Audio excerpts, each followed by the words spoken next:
Alrighty, yo, what is going on, everybody? It's your boy, Mr. DDG94 here, back with another reaction video. Today, we finna react to Remember the Magic School Bus. Come on, the Magic School Bus. I remember the Magic School Bus. This was probably like one of the few educational shows that would come on like Saturday morning cartoons on like Fox Kids and WB Kids. This was one of the few shows that was like, I'll sit through it. I ain't got no problem sitting through it because Magic School Bus was lit. Plus, they had like the best theme song back then. But yeah, man. Without further ado, man, let's get right into this. Wait, remember the Magic School Bus? Well, if you went to school in the late 90s and early 2000s, you definitely have, and even more so, you may have been lucky enough to experience the TV cart being rolled into the classroom and then be presented with an episode of the show. A lot of these same feelings. Facts. The schools was always letting us watch these shows, especially if you was in like a health class. Oh my god, health class, they wouldn't let you. They would shove these. The teacher will automatically just, all right, kids, we're gonna watch some Magic School Bus so we can learn about the body and how everything goes, and then we're gonna take some notes and blah blah blah. Yeah, bro. Feelings can be felt for other programs shown in school to help teach with stuff like Bill Nye the Science Guy or Reading Rainbow, both of which we have discussed here on the channel in their own videos, so today it's only right to continue on our edutainment trip down memory lane, and what better way to do that than with Miss Frizzle as we hop on the Magic School Bus.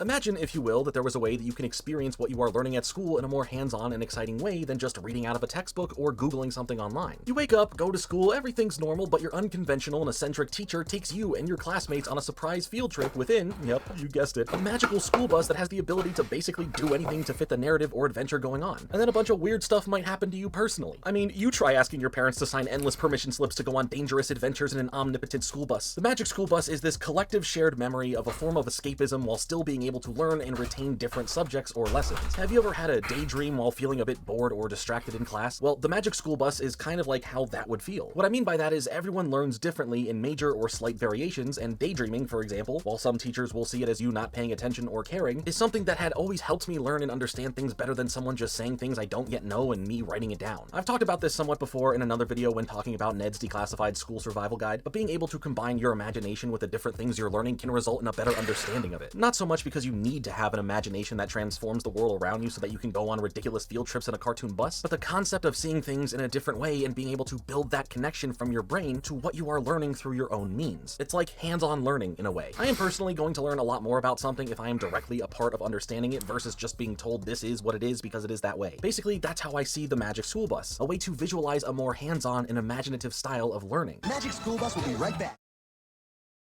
Magic School Bus is back. Now, when it comes to the Magic School Bus as a piece of edutainment, it didn't start off as the show that the majority of people remember fondly. It actually started off as a series of books going by the same name, and was ultimately created conceptually by Scholastic. Well, more specifically, the vice president and senior editorial director for Scholastic, Craig Walker. He is responsible for kickstarting the whole thing. In an interview back in 2006 with the website Publishers Weekly, Craig gave a bit of insight into how the concept of the Magic School Bus came to be. In the 1980s, during the great era for picture book sales, we kept getting requests from teachers who were interested in seeing more books in the science category, so we had the breakthrough idea of putting curriculum science inside a story. I remembered as a child loving to go on field trips, so I thought about doing books about kids going on field trips to places they really couldn't, through a water system, to the bottom of the ocean, inside the earth. And I remembered an eccentric second grade teacher in my school who everyone thought was the best, so that is where Miss Frizzle came from. Craig, however, was the initial spark for the whole process as he had his own roles to fill within Scholastic, so he would then bring in two others to work on this new project. First, there is Joanna Cole, an author who wrote in the territory of science as well as humor, and could help formulate exactly what this project could become. And second, there was Bruce Deegan, an illustrator with a long list of work that stood out perfect for what this idea could be. Craig pulled these two together, and it all went smoothly, bringing them both on board as they agreed to be a part of the project, and from there, worked extremely well together, with Craig noting back in the same interview that they got on so well from the start and respected each other enormously. Continuing on to say, Bruce was very interested in the science aspect, and Joanna is very art-oriented, so they clicked and were able to add to each other's ideas. To me, that is 70% of the series' success. So they all got to work in the mid-1980s 1980s putting all of their ideas and personal experiences together, ultimately finishing and publishing the first book in 1986 titled The Magic School Bus at the Waterworks. You are in first person here as the reader, reading about the experience of having Miss Frizzle, a teacher who is described as weird right away, teaching the class. They even call her the Frizz, branding her as this indescribable entity. She has a lizard as a class pet, dresses different, and has her students work on weird science assignments that are boring them, being jealous of other classes getting to go on exciting field trips rather than in Miss Frizzle's class, where all of the students get to go to the waterwork facility to see how the city gets their water and write about fun water facts. Truly exciting stuff here, I know. Things start getting weird for all the students though pretty fast, as Miss Frizzle ends up being the bus driver for the field trip, and beyond that, the bus itself is kind of alive. It starts changing the way it looks, and now all of the students are wearing scuba diving equipment. Then the bus starts getting lifted into the air and eventually lands upon a cloud as the students get out and begin playing on top of it before the lesson really begins. The way the book illustrates this fantastical setup is through the use of actual science. It's not about the bus and the students now doing something impossible. It's all a way to explain how water,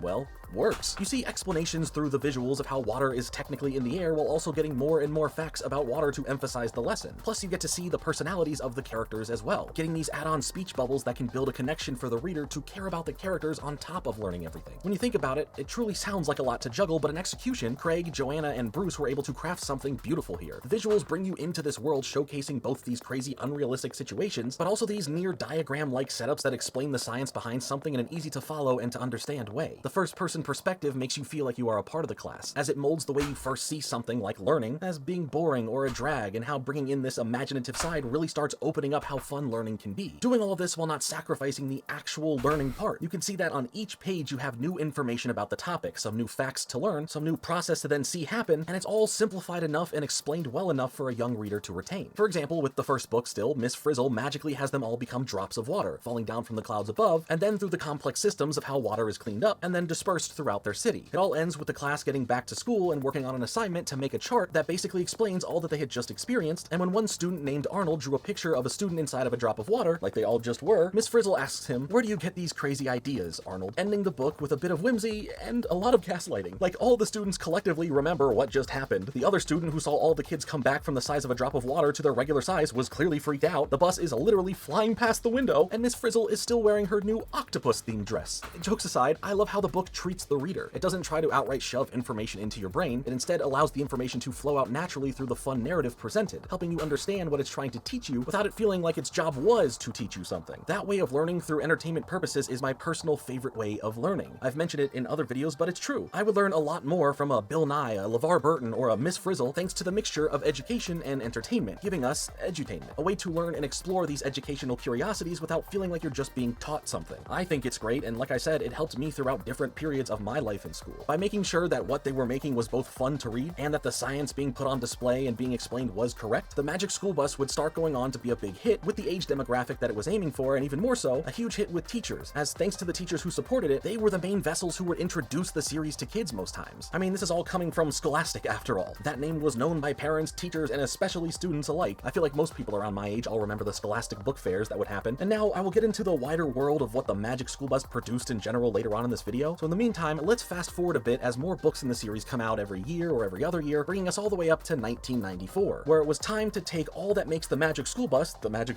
and turn it into animation. After 10 years of working at Scholastic Productions as the VP of New Business Development, Deborah Forte was able to find fulfillment in her career caring about bringing book franchises to television in meaningful ways. And one of the most important moments of her career would then happen. Okay, that's a bit dramatic. I am sure there are many other parts to her career that she would consider more important, but regardless, it's the early 90s and the Magic School Bus property was going to be a great launchpad to help re-engage interest in science for kids in a fun way. The book series did that once, so can lightning strike twice and do the same thing in a different medium? Well, a deal was struck. Scholastic ended up receiving a grant from the National Science Foundation, and the Magic School Bus was sold to PBS. On top of this, they made sure to attach some name recognition to the project that helped all of this, casting Lily Tomlin in the main role of Miss Frizzle. A lot of the story and more is available to read from a 2005 article on Next TV talking about and with Deborah, and it's definitely worth the read if you're interested in learning about this, and so much more from Deborah's career. At least least up until that point. I know she's done a lot since then. I just find a lot of stuff like this very interesting. So now we have arrived at the animated version of The Magic School Bus, and the show gets you on board right away with a super catchy theme song in which you probably still know the lyrics to and was sung by Little Richard. For the next few years, from 1994 to 1997, The Magic School Bus ran for 4 seasons with 52 episodes. Now, obviously, when it comes to the amount of books made at the time, heck, even now with all of them in total that have released, there are more episodes made than books. So new stories that followed the same flow of what made the books work would be implemented to make the show last longer than 1 season. There are some differences in the show when comparing it to the book.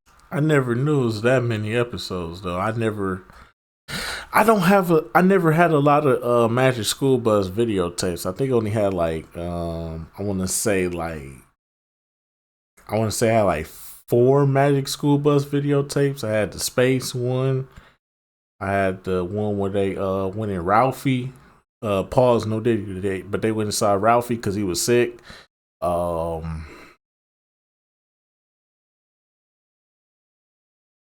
There was the dinosaur one.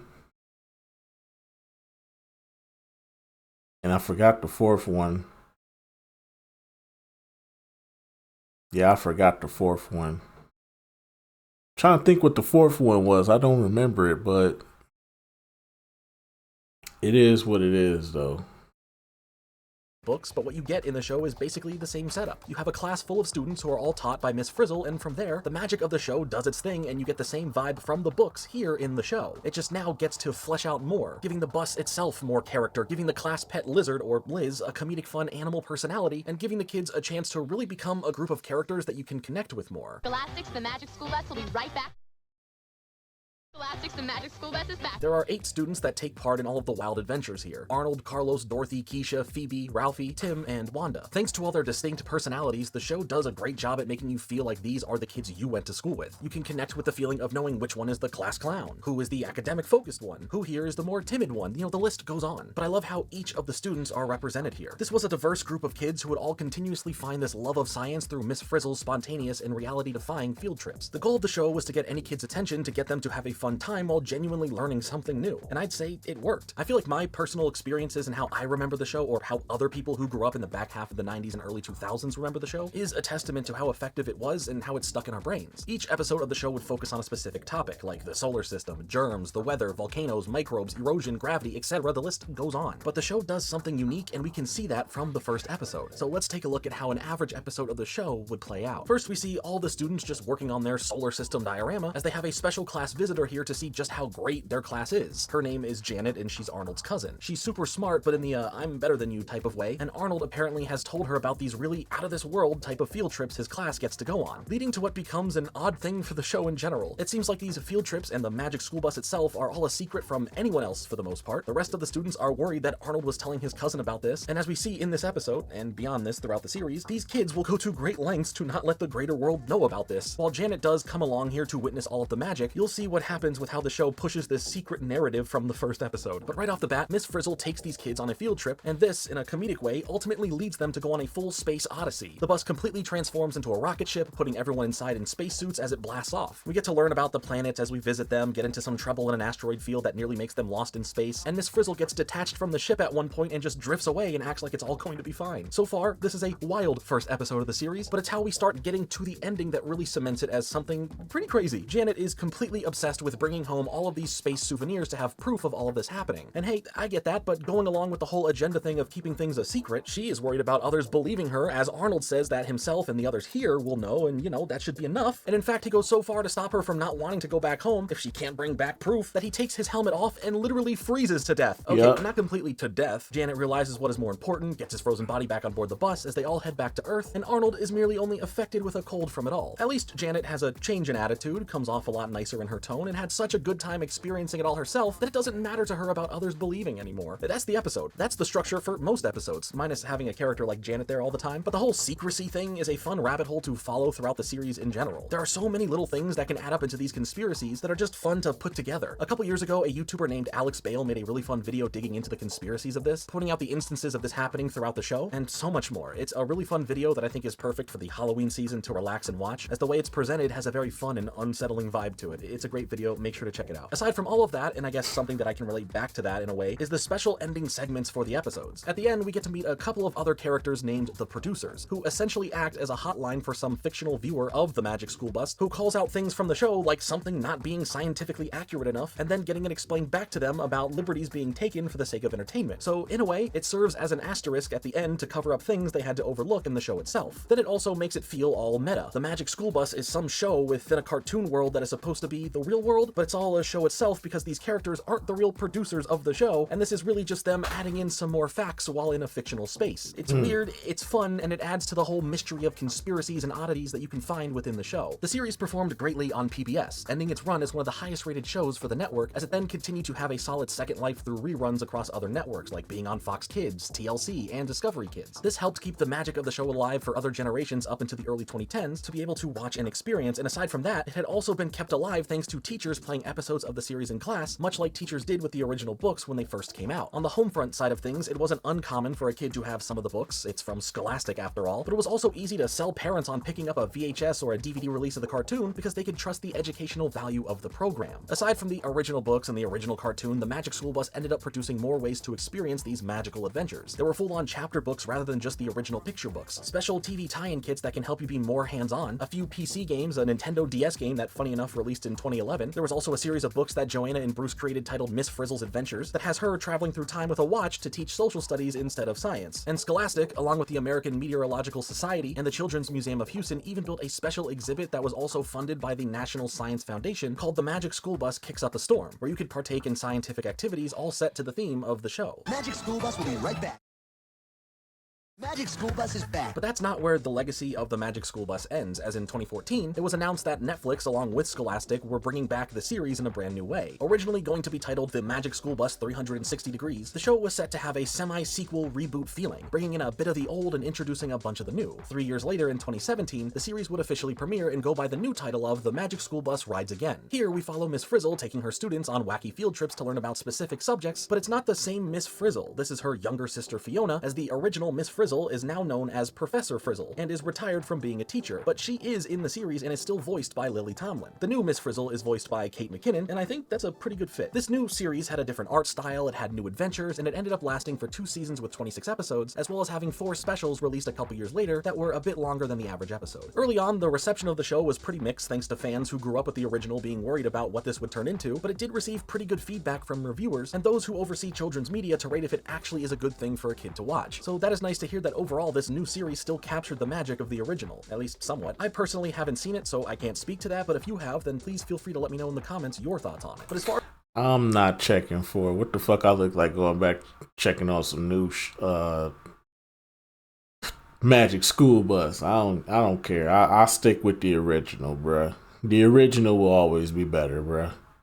If they gotta reboot it, trust me, the original will always be better. As far as the original series, and for that matter, the property in general, I genuinely love how the Magic School Bus all came together, stemming from personal viewpoints of these highlighted school life moments of the people who came up with the idea for this property. The concept of turning a fun thing that would happen every so often, like a field trip, and combining it with the imaginative way of learning, it's just fun. I think something more important here is that a really good teacher, who they are as a person, how they taught lessons, why they care so much, can be the difference of how well you are able to learn and grow more understandings of basically anything throughout the rest of your life. I know I can think back to about a handful of teachers from all of my years in school that had all left an impact on me that I am thankful for. So I do think it's really cool that Miss Frizzle is based on a real person who did make a difference in many students' lives. I like how the series portrays the terminology of weird or being weird, as it's shown as this mysterious and scary thing at first, but then it can be understood as just meaning different, and is shown as a good thing. A lot of people only see the word weird as this negative thing when that's not always the case. Like when I make a video and call something weird in the title, I don't mean weird in a bad way, I mean it as interesting or different or anything along those lines, as I love when something is weird like that. It makes me want to explore it more, find out more, and ultimately understand more. The Magic School Bus is one of those properties that just sticks with you if you grew up with it. It meant a lot to me growing up, and rewatching it, it is easy to see why it had such a long-lasting effect. It respects the fact that you are a kid. It doesn't talk down to you, whether you're reading the books or watching the cartoon. It brings you on this adventure where science is fun to explore and broken down in an inviting way, rather than being spoon-fed into your brain through textbooks. It helped bridge a gap between teachers and students through both the books and the cartoon for students to pick up an interest in science, especially during a time time where the interest in stuff like that among students was declining. I am thankful for programs and properties like this, Bill Nye the Science Guy, and Reading Rainbow, as they all helped me at a formative age to take up more interest in what I am learning while still being entertained thoroughly. The Magic School Bus is an awesome cartoon to look back on to feel nostalgic about, but as an adult, there clearly isn't much to take away from it unless you want to have fun going down a rabbit hole of theories like I mentioned earlier. Or maybe now you have a kid and you're showing it to them for the first time. But let me know what you think about the Magic School Bus in the comments below. Did you grow up with the series? Did you read the books? Is the reboot/sequel series any good? You tell me. Thanks so much for watching. Make sure to hit like and subscribe. I'll be back soon with another video, but until then, later. Alrighty, man. That's just gonna about do it for this one, man. I will see y'all in the next one. Most definitely. Magic School Bus was probably one of the few shows I will watch for educational purposes. Like legitimately educational purposes. But outside of that, yeah. The newer version though, don't even bring it my way. I don't care. But anyway, so that's just gonna about do it for this one. I'll see y'all in the next video. Till then, peace out.